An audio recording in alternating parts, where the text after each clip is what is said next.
আমার গবের বান্ধবী যখন স্কুল টিচার হয়। যাক, অবশেষে টিচার তো হতে পেরেছি। যাই, নিয়ে নি ক্লাসটা। Good morning class. Good morning, good morning. Good morning, good morning. সবাই বসো বসো বসো। আচ্ছা, প্রথমে তোমাদের রোল কলটা করে নি। Pakhi Sarkar, yes ma'am. Riya Mondal, present ma'am. Puja Das. Yes ma'am. প্রথমে কোন ক্লাস নেব, কোথা থেকে শুরু করব, কিছুই তো বুঝতে পারছি না। আচ্ছা, আজ তো আমি তোমাদের প্রথম দিন ক্লাসে এসেছি, তো তোমরাই বলো, তোমরা আজ কি করবে? পড়াশোনা করবে নাকি গল্প করবে? তোমরা যেটা বলবে সেটাই করাবো আমি আজ।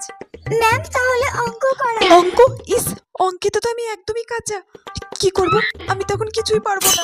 আচ্ছা ঠিক আছে ঠিক আছে, তাহলে আমি তোমাদেরকে আজকে অঙ্কই করাবো। আমি তাহলে প্রথমে তোমাদেরকে কিছু প্রশ্ন করছি। এই তুমি বলো তো, 5 আর 7 কত হয়? তো সোজা ম্যাম, 12 হয়। 12? ইস, ঠিক বললাম না ভুল বললাম? আমি তো কিছুই বুঝতে পারছি না। কি করব, একটু গুনে নি। 7